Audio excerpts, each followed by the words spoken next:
এবারে দেহ ব্যবসার অভিযোগ উঠেছে ঢাকাই সিনেমার আলোচিত চিত্রনায়িকা মিষ্টি জান্নাতের বিরুদ্ধে।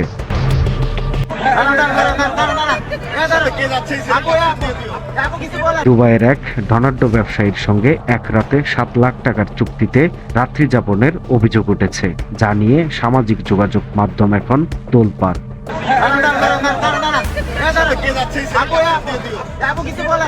ঢাকাই সিনেমার আলোচিত চিত্রনায়িকা মিষ্টি জান্নাত অভিনয় দিয়ে খুব একটা পরিচিতি না পেলেও খবরের শিরোনামে সবসময় থাকেন তিনি সবার আগে। নিজেকে আলোচনায় রাখতে এমন কিছু নেই যা তিনি করেন না।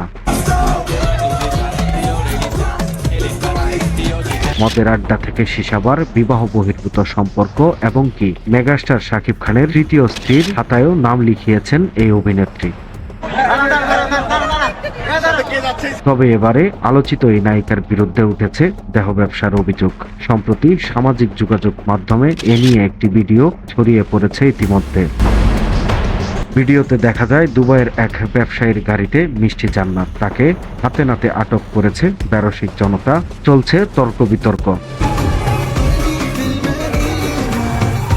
এদিকে মিষ্টি জান্নাতের ফেসবুক আইডি থেকে জানা যায় বেশ কিছুদিন ধরেই দুবাই আছেন আলোচিত এই অভিনেত্রী। তাকে দেখা যায় দুবাইয়ের বিভিন্ন অভিজাত হোটেলে, কখনো সীসা, কখনো পান করছেন মদ, কখনো মদ্যপ অবস্থায় ডান্স করছেন আরবিয়ান মিউজিকে। এর আগে মেগাস্টার শাকিব খানের সঙ্গে একান্ত সময়ের ছবি ও ভিডিও প্রকাশের ঘটনার আলোচনা থামতে না থামতেই এবার উঠে এসেছে দেহ ব্যবসার আলোচনা, যা এখন সামাজিক যোগাযোগ মাধ্যমগুলোতে রীতিমতো ঝড় বয়ে যাচ্ছে। তবে এ ব্যাপারে মুখ খুলেছেন নায়িকা মিষ্টি জান্নাত। সম্প্রতি সামাজিক যোগাযোগ মাধ্যম ফেসবুকে তার ভেরিফাইড অ্যাকাউন্ট থেকে একটি পোস্ট করেছেন।